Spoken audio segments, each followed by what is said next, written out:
Hello बच्चों, आज के लेक्चर में आपका स्वागत है। आज हम लोग क्लास 10th के फर्स्ट चैप्टर वास्तविक संख्या करने वाले हैं।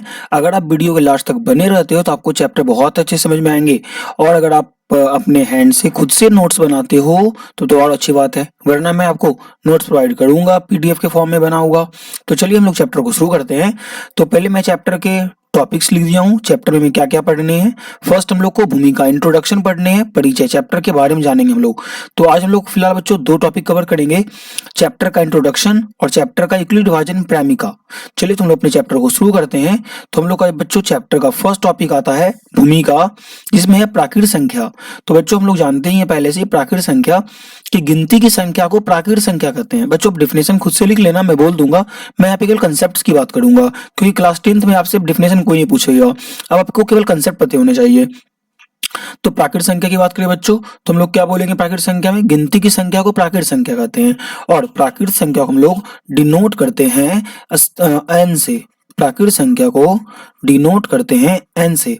और इसकी एग्जांपल्स की बात करें तो इसमें क्या क्या होंगे? 1 2 3 4 5 6 7 8 9 10 11 12 13, इस तरह से इनफाइनाइट। और एक क्वेश्चन यहां से बनता है बच्चों, सबसे छोटी प्राकृत संख्या।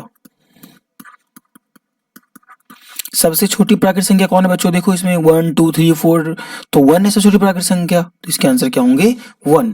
हम लोग का नेक्स्ट आता है बच्चों पूर्ण संख्या।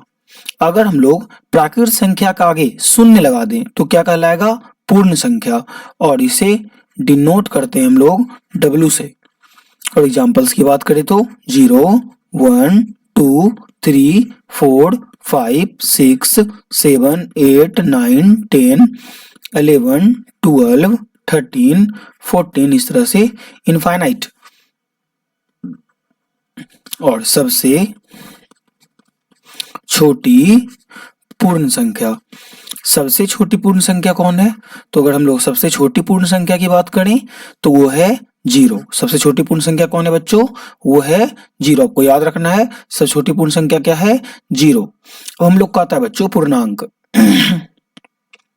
पूर्णांक क्या है बच्चों समझिएगा, अगर पूर्ण संख्या के आगे ऋणात्मक संख्या लगा दे, मतलब -1 -2 -3, तो ये कंप्लीट कहलाते हैं पूर्ण संख्या। यानी पूर्ण संख्या जो होते हैं ना वो 3 प्रकार के होते हैं। आपको याद रखने हैं कि पूर्ण संख्या कितने प्रकार के होते हैं? 3 टाइप्स के होते हैं। ऐसे बुक में 2 टाइप्स के दे होंगे, बट मैं आपको यहाँ पे 3 टाइप्स के समझा रहा हूँ। देखो, फर्स्ट पॉजिटिव, दूसरा 0, तीसरा निगेटिव, मतलब धनात्मक पूर्णांक, शून्य पूर्णांक, ऋणात्मक पूर्णांक। तो तीनों की बात हम लोग करते हैं बच्चों। देखो, और पूर्णांक को हम लोग डिनोट करते हैं Z या I से, Z या I से डिनोट करते हैं। और पूर्णांक कितने प्रकार के होते हैं? तो पूर्णांक 3 प्रकार के होते हैं, धनात्मक पूर्णांक, ऋणात्मक पूर्णांक, शून्य पूर्णांक। देखिए बीच में 0 और इस साइड होते हैं बच्चों धनात्मक पूर्णांक, इस साइड होते हैं ऋणात्मक पूर्णांक। 1 2 3 4 5 डॉट डॉट डॉट इन्फिनिटी, धनात्मक -1 -2 -3 -4 -5 इन्फिनिटी। तो आपको यहाँ से याद रखना है बच्चों, पूर्णांक को डिनोट Z या I से करते हैं। पूर्णांक 3 टाइप्स के होते हैं, धनात्मक पूर्णांक, शून्य पूर्णांक, ऋणात्मक पूर्णांक। और ये इसके एग्जाम्पल्स हैं, आप देख लो। माइनस में भी पूर्णांक के उदाहरण है, 0 भी पूर्णांक है, और ये सब के आगे क्या छुपा हुआ है? प्लस छुपा हुआ है। ये सारे क्या हैं? पूर्णांक हैं। अब हम लोग को बच्चों डिटेल में पढ़ना है धनात्मक पूर्णांक को। ये जो धनात्मक पूर्णांक है पॉजिटिव इंटीजर, हमें इसे अब डिटेल में पढ़ना है, पॉजिटिव इंटीजर को। चलिए, तो हम लोग का पॉजिटिव इंटीजर में आता है सम संख्या 2 4 6। तो हम लोग को अब जानना है बच्चों सम संख्या क्या होता है। आप लेक्चर के एंड तक बने रहे, बहुत कुछ सीख के जाओगे आप यहाँ से। सबसे फर्स्ट आता है बच्चों सम संख्या होते क्या है? तो सम संख्या वैसी संख्या जो 2 से विभाज्य हो, वैसी संख्या जो 2 से विभाज्य हो, उसे सम संख्या कहते हैं। जैसे 2 4 6 8 10 12 14 16, 18, 20 और भी होंगे। अगर हम इसे डिनोट करने की बात करें बच्चों, तो इसे हम लोग डिनोट करते हैं 2n से, डिनोट करते हैं इसे हम लोग 2n। फिर 2n आया कैसे, मैं ये आपको समझाता हूँ, देखो ध्यान से आप। इस सम संख्या है क्या बताओ, 2, 4, 6, 8, 10, 12, 14, 16 और भी हैं। क्या मैं 2 को लिख सकता हूँ 2 इंटू 1? क्या मैं 4 को लिख सकता हूँ 2 इंटू 2? 6 को लिख सकता हूँ 2 इंटू 3? 8 को लिख सकता हूँ 2 इंटू 4? 10 को 2 इंटू 5? 12 को 2 इंटू 6? 14 को 2 इंटू 7? 16 को 2 इंटू 8? अब देखो ये सब में क्या कॉमन है, सब में 2 कॉमन है, तो इसे लिख लो 2। बताओ ये सारे क्या है, 1, 2, 3, 4, 5, 6, 7, 8। ये अभी आप लोग पढ़ के आए हैं कि 1 से जो स्टार्ट होते हैं वो क्या होते हैं, प्राकृत संख्या होते हैं। अभी हम लोग पढ़ के आए हैं ना कि 1 से स्टार्ट क्या होते हैं, प्राकृत संख्या होते हैं। देखो प्राकृत संख्या 1, 2, 3, 4 डॉट डॉट जो आते जा रहे क्या है, प्राकृत संख्या। और डिनोट किससे करते हैं, इसको n से डिनोट करते हैं। तो यहाँ पे तो है ना 1, 2, 3, ये तो आते जा रहे हैं ना, ये देखो आते जा रहे हैं, आगे आते जा रहे हैं, मतलब ये n से डिनोट करते हैं। तो बताओ इसलिए मैंने यहाँ पे लिखा है कि इवन नंबर को हम लोग डिनोट करते हैं 2n से। ये आपके एग्जाम में पूछे जाते हैं, आपको याद रखने हैं। 2n क्या होता है, इवन नंबर। एक क्वेश्चन हम लोग देखते हैं यहाँ से, सबसे छोटी सम संख्या। सबसे छोटी सम संख्या कितने होंगे बच्चों, ये 2 होंगे। और सम संख्या को डिनोट किससे करते हैं, 2n से। अब हम लोग कहता है बच्चों विषम संख्या। वैसी संख्या जो 2 से विभाज्य ना हो। वैसी संख्या जो 2 से विभाज्य ना हो। एग्जाम्पल्स की बात करते हैं, 1, 3, 5, 7, 9, 11, 13, 15, 17, 19 और भी होंगे। और हम लोग इसे डिनोट करते हैं बच्चों 2n प्लस 1 से। 2n प्लस 1 क्यों, देखो आप इसी में समझो। बताओ ये कितना है, 2 है ना। पहले मैं इसको इरेज कर दे रहा हूं।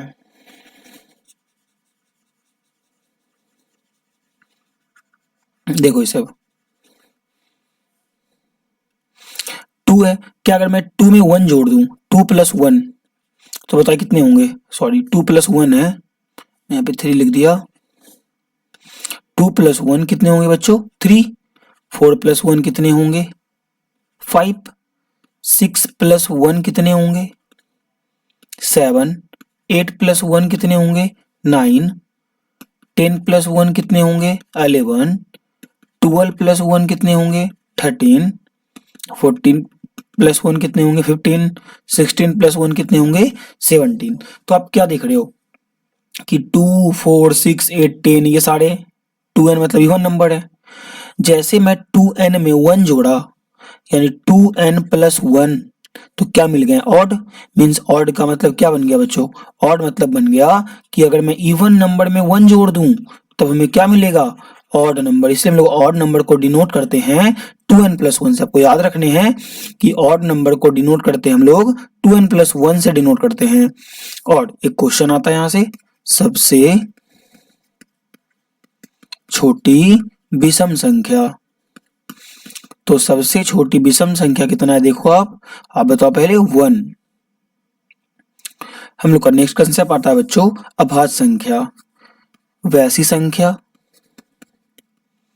वैसी संख्या जिसके केवल 2 गुणनखंड हो।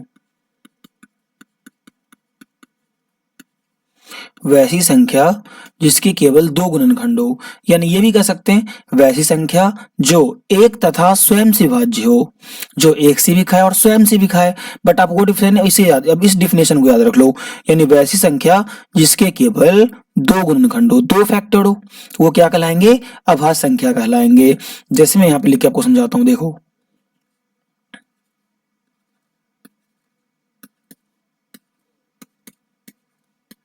देखो मैं आपसे पूछू बताओ 1 किससे डिविजिबल है, 1 किससे भाज्य है, 1 से। 2 किससे भाज्य है, 1 से भी, 2 से भी। 3 1 से भी, 3 से भी। 4 1 से भी, 2 से भी, 4 से भी। 5 1 से, 5 से। 6 1 से, 2 से, 3 से, 6 से। 7 1 से 7 से 8 1 2 4 8 और 9 की बात करूं तो 1 3 9। तो मैंने क्या लिखा बच्चों पढ़ो, वैसी संख्या जिसके केवल दो गुणनखंड हो। दो गुणनखंड में कौन कौन, एक तो एक और दूसरा वो नंबर स्वयं। देखो एक के क्या दो गुणनखंड हैं, देखिए मैंने बात किया दो गुणनखंड होने चाहिए, एक के दो गुणनखंड नहीं है, इसीलिए एक अभाज्य संख्या नहीं है। आप यही क्या में गलती करते हो, आपसे पूछते हैं छोटी अभाज्य संख्या, आप एक बोल देते हो। देखो क्या दो के दो गुणनखंड है, हाँ एक और एक दो, दो फैक्टर, देखो दो फैक्टर है, एगो एक है एगो दो है, मतलब एक एक और एक स्वयं, एक एक एगो दो स्वयं। तो मतलब ये हम लोग का जो है बच्चों ये अभाज्य संख्या है, यानी दो अभाज्य संख्या है। आगे तीन है, हाँ तीन के भी दो गुणनखंड, तो तीन भी अभाज्य संख्या है। क्या चार है, देखो चार के दो से अधिक गुणनखंड है तीन, तो चार नहीं है। पांच के हैं, हाँ पांच के दो ही गुणनखंड है, तो पांच भी होंगे। क्या सिक्स होंगे, क्या नहीं। सेवन होंगे, हाँ सेवन के दो गुणनखंड एक साथ, तो सेवन होंगे। क्या एट होंगे, एट भी नहीं होंगे। नाइन होंगे, नहीं होंगे। तो ऐसे कौन कौन होंगे, 2 3 5 7 11 होंगे, 13 होंगे, 17 होंगे, और भी होंगे। तो क्वेश्चन आता है बच्चों, वैसी संख्या, सॉरी वैसी संख्या नहीं, सबसे छोटी अभाज्य संख्या को बताने हैं। तो सबसे छोटी अभाज्य संख्या तो सबसे छोटी अभाज्य संख्या होंगे बच्चों दो। अब हम लोग का आता है बच्चों भाज्य संख्या। मैंने क्या लिखा है भाज्य संख्या, मैं बता रहा हूं आपको, यानी वैसी संख्या जिसके दो से अधिक गुणनखंड हो। वैसी संख्या जिसके दो से अधिक गुणनखंड हो। देखो वैसी संख्या जिसके दो से अधिक गुणनखंड हो। चलिए जैसे हम एग्जांपल्स की बात करते हैं, यानी दो से अधिक गुणनखंड होना चाहिए, तो आप यहाँ पे आओ, मैंने एग्जांपल्स दिया ही है। देखो किसके दो से अधिक गुणनखंड है, क्या एक के दो से अधिक है, नहीं। चार के हाँ तीन गुणनखंड है, मतलब चार जो होंगे हम लोगों के ये होंगे भाज्य संख्या। क्या पांच, क्या नहीं, पांच के दो ही हैं, दो से अधिक, हाँ छह के दो से अधिक हैं, आठ के दो से अधिक हैं, नौ के भी तीन, मतलब नौ के भी दो से अधिक हैं। तो क्या क्या एग्जांपल्स है बच्चों, देखो चार छ आठ, तो मैं लिखता हूं चार छ आठ 9 10 12 14 15 16, ऐसे और भी होंगे। तो मेरा क्वेश्चन आता है बच्चों सबसे छोटी भाज्य संख्या, ये आपको बताने हैं। सबसे छोटी भाज्य संख्या, तो सबसे छोटी भाज्य संख्या होंगे चार। एक पॉइंट आपने देखा, एक जो एक वन, वन ना तो भाज्य में आया ना ही अभाज्य में आया। देखो वन के ना दो गुणनखंड ना दो से अधिक, तो मतलब एक ना तो भाज्य है ना ही अभाज्य, आपको याद रखने हैं। एक ना तो भाज्य है और ना ही अभाज्य। अब हम लोग का आता है बच्चों सभाज्य संख्या। इसमें बोलेंगे बच्चों वैसी दो संख्या जिनका एचसीएफ एक हो, यानी दो संख्या में ढूंढना है जिसका एचसीएफ कितना हो, एक हो। एचसीएफ मतलब दोनों एक ही, केवल एक से खाना चाहिए और किसी से नहीं खाना चाहिए। जैसे मैं यहाँ पे लिखूं एग्जांपल्स 10 12, बताओ किससे किससे खाते हैं, एक से भी खाते हैं दोनों, एक के परम भी 10 एक के परम भी 12 है, दो से भी खाते हैं और तो किसी नहीं खा रहे हैं। लेकिन इसके एचसीएफ कितने हो गए, एचसीएफ मतलब हाईएस्ट कॉमन फैक्टर, सबसे बड़ा कॉमन फैक्टर। इसके कॉमन फैक्टर एक भी है दो भी हैं, लेकिन सबसे बड़ा दो है, तो यही है एचसीएफ। तो मैंने यहाँ क्या कहा, एचसीएफ 1 होना था, दो नहीं, तो मतलब 10 12 सभाज्य नहीं है। सेकंड 12 17, 12 17 में तो ये 1 से डिविजिबल है, तो 1 से डिविजिबल है और किसी से डिविजिबल नहीं है, तो इनके एचसीएफ 1 होंगे। मीन्स ये को प्राइम नंबर है, सभाज्य है। और एग्जांपल्स 20 25,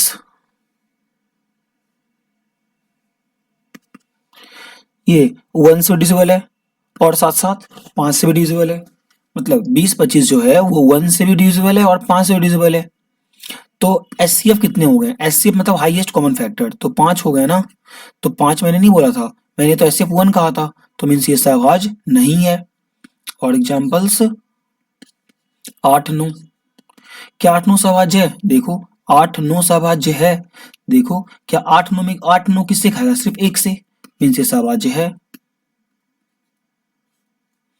अगर मैं बोलूं यहाँ पे 12 17 किससे खा रहा है? सिर्फ 1 से, तो ये भी सहभाज्य है। तो आपको सहभाज्य संख्या आ गया होगा समझ में। अब मैंने कुछ क्वेश्चंस लिए हैं, इसके अब आंसर करो आप।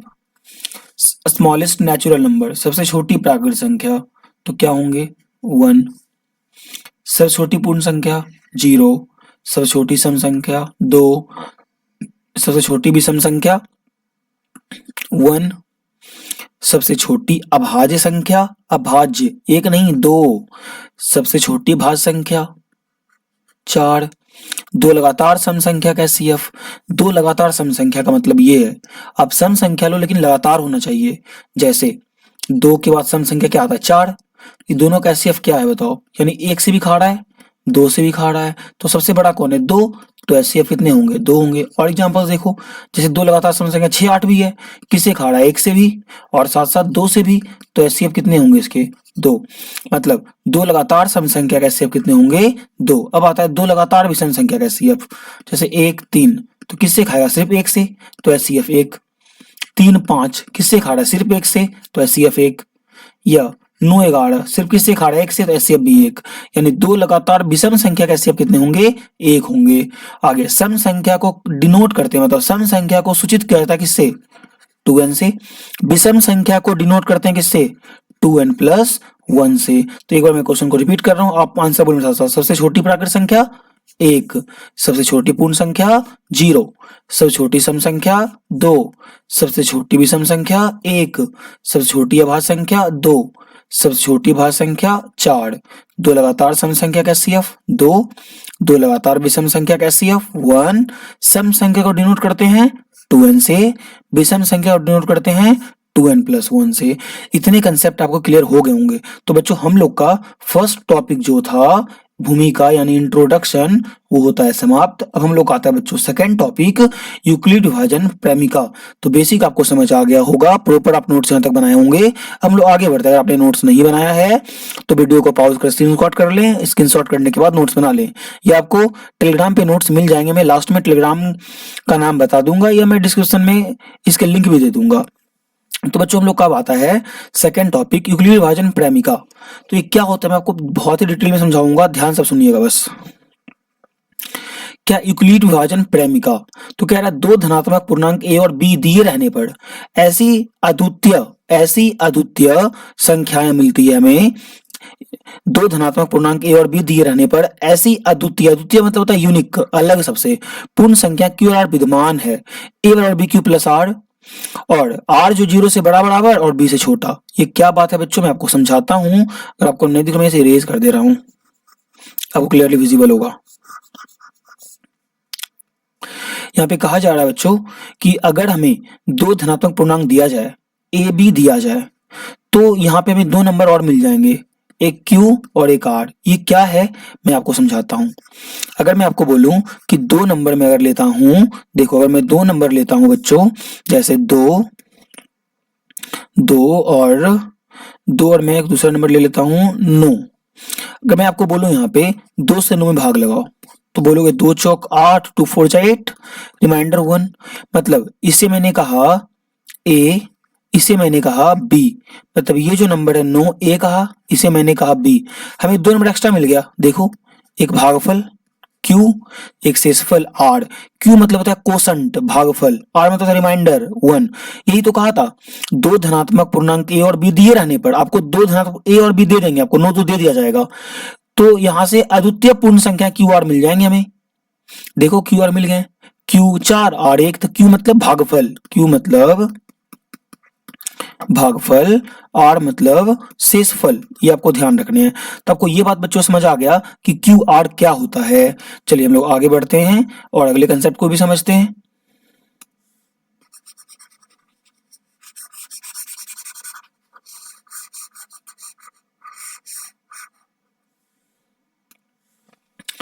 अब यहाँ पे कह रहा है आर 0 से बड़ा, बी से छोटा, ये क्या है मैं आपको ये समझाता हूँ। अगर मैं आपको बोलूँ कि अब 2 से 2 में डिवाइड लगाओ, ये मैं कोई दूसरा नंबर ले लेता हूँ जिससे समझ अच्छे से आएंगे आपको। अगर मैं आपको कहूँ बच्चों, आप ना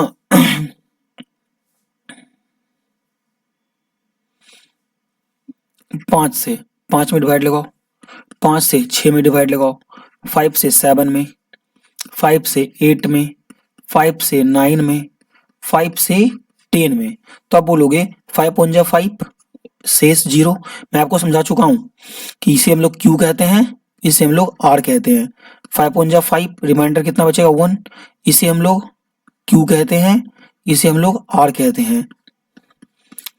ये बचेगा 2 बच्चों, इसे हम लोग क्यू कहते हैं। क्यू मतलब भागफल, आर मतलब शेषफल, ध्यान रख लो आप। क्यू मतलब भागफल, आर मतलब शेषफल। अच्छा, ये दोनों का भी मैं नाम बता रहा हूँ आपको, पहले आपको ये कंसेप्ट समझा देता हूँ। 5 पंजा 5, रिमाइंडर 3 बचेगा, 5 पंजा 5, रिमाइंडर 4 बचेगा, 5 टू जा 10, रिमाइंडर 0 बचेगा। मैंने आपको एक बात और समझाया था, देखो ये जो है इसे हम लोग ए कहते हैं, इधर जो इसे हम लोग बी कहते हैं। इसे बोलते हैं भाज, इसको बोलते हैं भाजक। ए मतलब भाज, बी मतलब भाजक। मैं लिख भी देता हूँ यहाँ पे, ए बराबर है बी क्यू प्लस आर। इसका मतलब बच्चों भाज्य बराबर भाजक गुना भागफल, भाजक गुना भागफल। आर मतलब शेषफल, आर मतलब क्या होता है शेषफल। तो आपकी बात समझ आ गई होंगे बच्चों। ए बराबर बी क्यू प्लस आर का मतलब क्या है, तो ए बराबर बी क्यू प्लस आर का मतलब है ए मतलब भाज्य, बी मतलब भाजक, क्यू मतलब भागफल, आर मतलब शेषफल। आर मतलब क्या होगा शेषफल। तो भाज्य बराबर भाजक गुना भागफल जोड़ शेष। तो आपको बात समझ आ गया होगा कि ए बराबर बी क्यू प्लस आर क्या है, भाज्य बराबर भाजक गुना भागफल जोड़ शेष है। ये बात का मतलब समझ आ गया। शेष क्या है देखो, तो बोल रहा है 0 से बड़ा है। हाँ, शेष 0 से बड़ा तो है, 0 भी है और 0 से बड़ा भी है।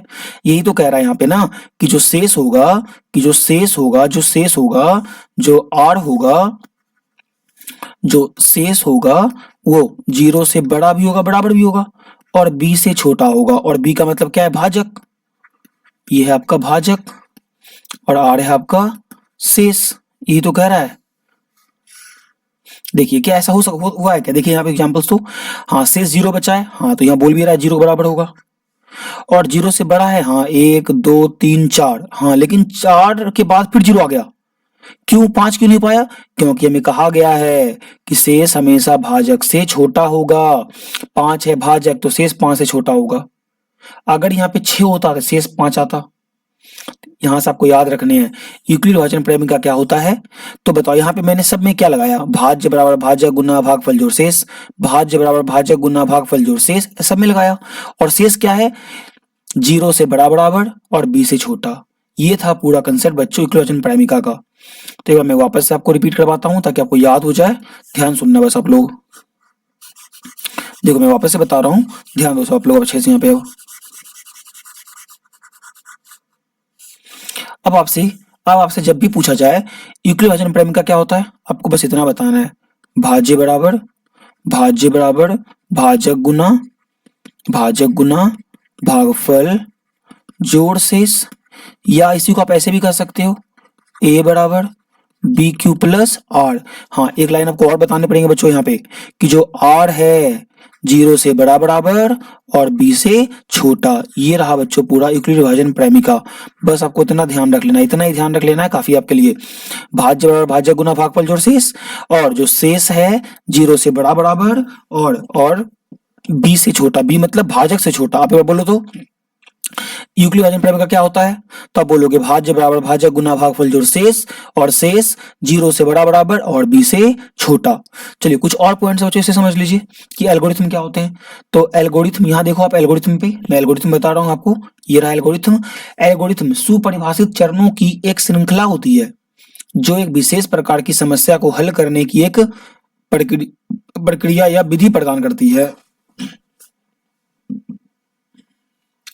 अब आता है बच्चों हम लोग का प्रेमिका। प्रेमिका एक सिद्ध किया हुआ कथन होता है और इसे एक अन्य कथन को सिद्ध करने में प्रयोग करते हैं। 2 पॉइंट याद रख लो। एल्गोरिथम क्या है, बस यहाँ एक बात याद रख लो, एक श्रृंखला है सुपरिभाषित चरणों की, बस इतना याद रख लो। सुपरिभाषित चरणों की एक श्रृंखला। एल्गोरिथम क्या है, सुपरिभाषित चरणों की एक श्रृंखला, बस इतना याद रख लो। प्रेमिका क्या है, एक सिद्ध किया हुआ कथन को, एक सिद्ध किया हुआ कथन है और इसे अन्य कथन को सिद्ध करने में प्रयोग करते हैं। आगे यूक्लिड विभाजन एल्गोरिथम दो धनात्मक पूर्णांकों का एचसीएफ ज्ञात करता है, इस बात को याद रख लो। यूक्लिड विभाजन एल्गोरिथम क्या है? तो दो धनात्मक पूर्णांकों का एचसीएफ परिकलित करने की एक तकनीक है, इतना बात याद रख लो। तो मैं एक बार फिर से दोबारा आपसे पूछता हूँ, बता जाओ फर्स्ट में। देखो आपको ये बात समझ आ गए होंगे बच्चों, यूक्लिड विभाजन प्रमेय का क्या होता है? तो बोलोगे a बराबर b q plus r, r zero से बड़ा बराबर बी से छोटा, बस इतना बताना है आपको। एल्गोरिथम क्या है? सुपरिभाषित चरणों की एक श्रृंखला होती है, बस इतना ही बोलना है। प्रेमिका क्या हुआ है? क्या है? प्रेमिका एक सिद्ध किया हुआ कथन है जो अन्य कथनों को सिद्ध करने में प्रयोग करते हैं। यूक्लिड विभाजन एल्गोरिथम क्या है? तो दो धनात्मक पूर्णांकों को का एचसीएफ ज्ञात करने की एक तकनीक है। तो बच्चों ये टॉपिक्स आपको अच्छे समझ में आ गए होंगे, यूक्लिड विभाजन प्रेमिका क्या होता है। चलिए हम लोग आगे एक क्वेश्चन को देख। क्वेश्चन है बच्चों, यूक्लिड विभाजन एल्गोरिथम का प्रयोग करके या यूक्लिड एल्गोरिथम का प्रयोग करके 420 और 130 का एचसीएफ ज्ञात करें। तो हमें एचसीएफ ज्ञात करना है 420 और 130 का। तो पहले यहाँ पे जो सबसे बड़ा बच्चों उसको ए मानना है आपको, जो सबसे बड़ा उसे क्या मानेंगे? ए। तो यहाँ लिखिए माना ए बराबर 420, बी बराबर 130। अब इसको आप यहाँ पहले एचसीएफ निकाल लीजिए। 130 है हम लोग का यहाँ पे बच्चों, 130 है, और सेकंड हम लोग क्या बच्चों? 420। तो हम लोग 130 और 420 का एचसीएफ निकाल लेते हैं। अगर मैं इसे खिलाऊं तो 2 बार में 26, 3 बार में 39 और 4 बार में कितना हो जाएगा? 52। तो हमें 3 बार में खिलाना पड़ेगा, 390, 0 12 में हो गया तो क्या बचेगा? 3। तो हमें 30 से खिलाना है, किसमें? 130 में। तो 30 चौक 3 चौक 12, 120, 0 3 2 गया 1, 10, 10 से 30 में खिलाएंगे बच्चों, 10 या 30, और रिमाइंडर क्या आ गया? 0। मैंने वो क्या बताया था, जब तक 0 नहीं आएगा आपको तब तक खिलाते जाना है। चलिए तो मैं इसको बनाता हूं। देखो तो हमें 3 स्टेप मिल गए। देखो एक बार यहाँ पे है भाज्य बराबर भाजक गुना भागफल जोड़ शेष, एक बार यहाँ पे है भाज्य बराबर भाजक गुना भागफल जोड़ शेष, ऐसे 3 स्टेप मिले हैं हमें। तो यहाँ लिखते हैं बच्चों यूक्लिड विभाजन प्रेमिका द्वारा। तो यूक्लिड विभाजन प्रेमिका में हम लोग क्या पढ़े बच्चों? बताओ, अभी तुरंत मैंने आपको समझाया। ए बराबर b q plus r, comma r क्या होता है? 0 से बड़ा बराबर और बी से छोटा। अब ये क्यों लगाया? क्योंकि बच्चों देखो ना, हर जगह लगाया, भाज्य बराबर भाजक गुना भागफल जोड़ शेष, ऐसे हर जगह लगाया। अब हम लोग यूज करते हैं बच्चों एल्गोरिथम का। अगर हम लोग एल्गोरिथम का यूज करेंगे तो एल्गोरिथम हमें क्या बताया? एल्गोरिथम हमें बताया बच्चों कि हम लोग इसको चरण में व्यक्त कर सकते हैं। तो चरण में व्यक्त कर देते हैं। तो लिखते हैं बच्चों यहाँ पे स्टेप वन क्या? देखो 420 बराबर यानी भाज्य बराबर ए बराबर भाजक गुना भागफल 130 गुना 3 जोड़ शेष, तो शेष कितना आया? 30, यानी कि 0 नहीं आया। r is not equal to 0, तो एक बार और खिलाना पड़ेगा, यानी दूसरा चरण स्टेप 2। तो स्टेप 2 क्या है? 130 यानी भाज्य बराबर भाजक गुना भागफल यानी 30 गुना 4 जोड़ शेष, तो शेष क्या है बच्चों? 10। तो यहाँ लिखते हैं, फिर 0 नहीं आया, r is not equal to 0। अब हम लोग का आता है बच्चों स्टेप थर्ड क्या? देखो 30 भाज्य 30 बराबर 10 गुना 3 भाजक गुना भागफल जोड़ शेष, तो शेष कितना है? 0। तो r बराबर 0। अब 0 आ गया ना, अब जैसे 0 आ गया तो हम लोग लिख देंगे अतः क्वेश्चन था हम लोग का 420 और 130 का एचसीएफ कितना है? जो लास्ट का जो आया बच्चों, जो लास्ट का आया, इसका जो भाजक है यही क्या होगा? एचसीएफ। तो एचसीएफ कितना होगा? 10 है। तो आपको यूक्लिड विभाजन एल्गोरिथम द्वारा एचसीएफ कैसे निकालते हैं अच्छे तरीके से समझ में आ गया होगा। चलिए एक क्वेश्चन हम लोग और करते हैं बच्चों, ताकि आपका कंसेप्ट अच्छे से और क्लियर हो जाए।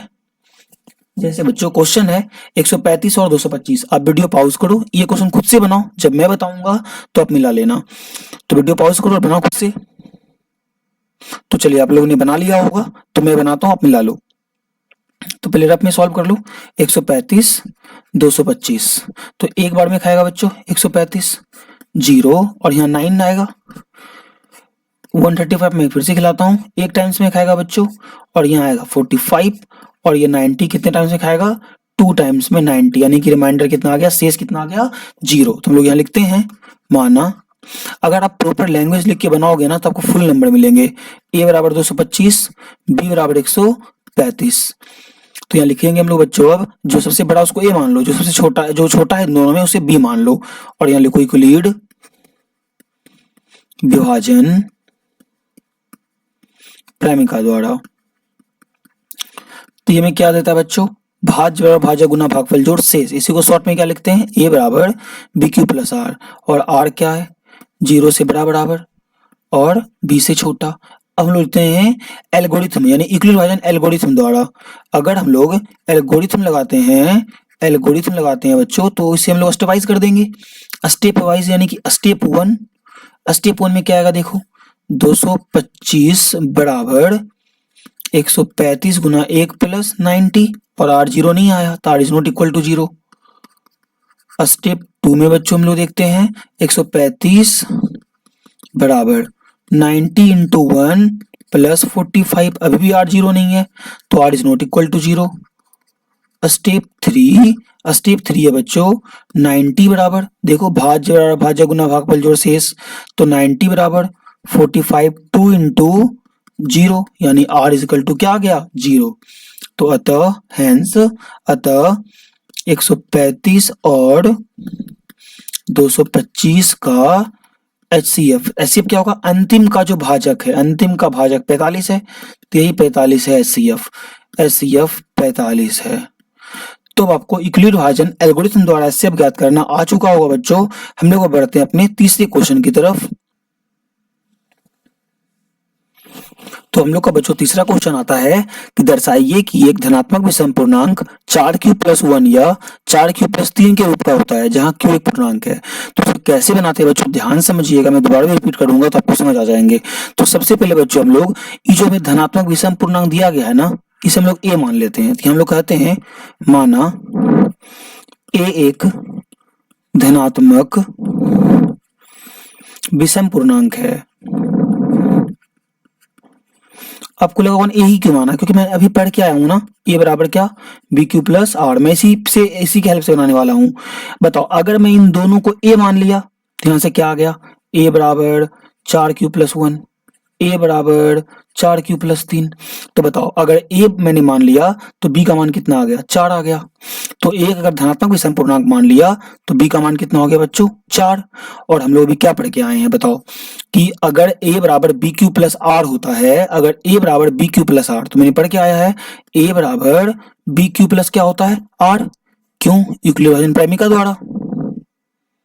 तो बताओ ए बराबर बी का मान कितना 4q प्लस आर, तो आर का मान कितना होगा यहां से, तो क्या अभी मैंने नहीं पढ़ा था आर का मान क्या होता है बताओ, जो आर होता है, मैं यहाँ कॉमा लिखता हूं, जो आर होता है वो 0 से बड़ा बराबर और किससे छोटा, बी से छोटा। तो बताओ 0 से बड़ा बराबर और बी का वैल्यू कितना है 4, तो यानी कि जो आर होगा वो 0 से बड़ा भी होगा, बराबर भी होगा, और बी से छोटा होगा, मतलब 4 छोटा होगा।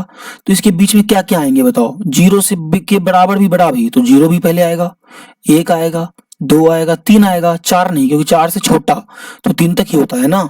तो अब मैं इन सब वैल्यू को मैं अब बैठाता हूं इस इक्वेशन में, a बराबर 4q प्लस 1 में।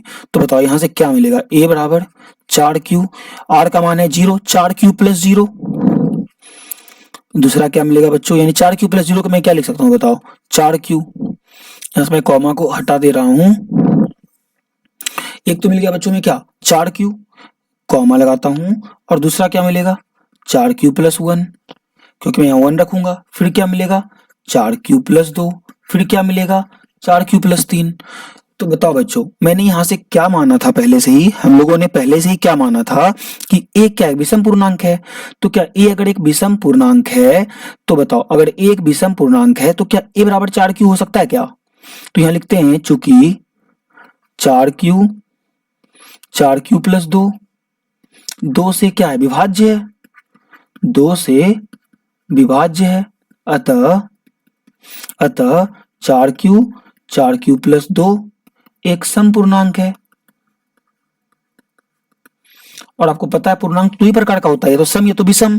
अगर बच्चों 4q और 4q प्लस 2 सम पूर्णांक हो गए, इसीलिए जो बचा क्या बचा 4q+1, 4q+3, तो क्या है 4q+1, 4q+3 विषम पूर्णांक हो जाएंगे ना। तो यहाँ लिखते हैं 4q+1, 4q+3 एक विषम पूर्णांक है और हमें यही दर्शाना था और मैंने ये दर्शा दिया।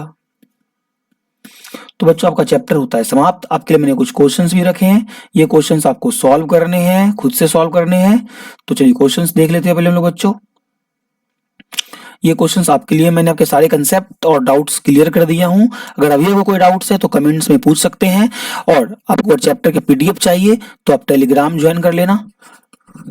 टेलीग्राम के लिंक डिस्क्रिप्शन में मिल जाएंगे और टेलीग्राम का नाम है आकाश ई लर्निंग, आकाश ई लर्निंग। तो बच्चों का पहला क्वेश्चन है एचसीएफ निकालना है यूक्लिड विभाजन प्रमेय का प्रयोग करके और आपको प्रूफ करना है विषम पूर्णांक। अभी मैंने आपको तुरंत ही ऐसा ही क्वेश्चन बताया था 4q+1 वाला, तो 6q+1, 6q+3, 6q+5 है, तो सेम उसी को फल बना लेना। चलिए और भी क्वेश्चन है बच्चों, ये 3 क्वेश्चन आप खुद से ट्राई करना, ना बने तो मैं अगली वीडियो में इसे भी कवर कर दूंगा। चलिए तो इतना हम लोग आज रखते हैं बच्चों, तो हम लोग अगली वीडियो में मिलते हैं। अगर आपको वीडियो अच्छी लगी है तो वीडियो को लाइक करें, चैनल को सब्सक्राइब करें, अपने दोस्तों को शेयर करें। तो हम लोग मिलते हैं अगले वीडियो में।